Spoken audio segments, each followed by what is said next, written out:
Wir sind hier in der Gemeinde Altschönenberg und stehen vor der Paul-Gerhardt-Kirche. Ich bin Rob Bauer und stelle die Orgel dieser Kirche vor.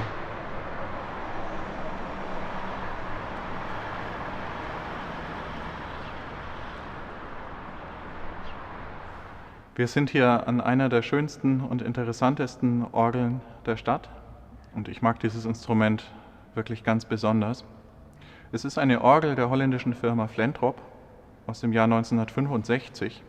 Das Besondere an dieser Orgel ist, dass damals in den 60er Jahren hier eine Orgel in die Paul-Gerhardt-Kirche gebaut wurde, die viel stärkeren Blick aufs Detail und auch auf historische Klänge hat, als es damals in Berlin sonst üblich war.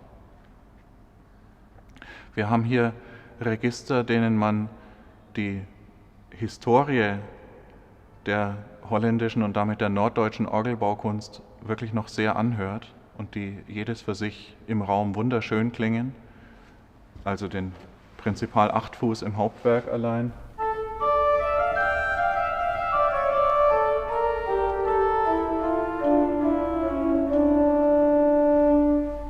Oder die verschiedenen Flötenregister, die wie kaum ein anderer Klang für den holländischen und damit auch den norddeutschen Orgelbau stehen.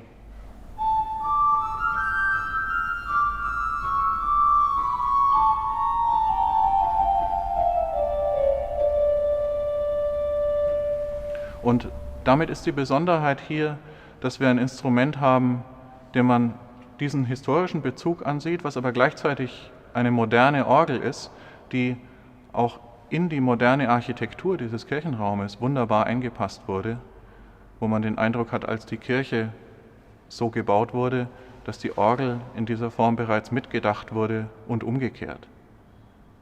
Also einerseits den historisch informierten Orgelbau und andererseits eben wirklich die moderne Architektur und auch die modernen Klänge, die diese Orgel transportieren kann. Ich spiele auf dieser Orgel eine Gagliarda mit Variation von Heinrich Scheidemann.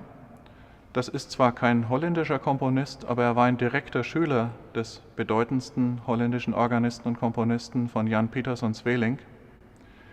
Diese Gagliarda, die ich spiele, bringt insbesondere in ihren vielen kleinen Mittelstimmen die Register dieser Orgel, ganz besonders die Flöten, sehr schön hier im Raum zum Klingen.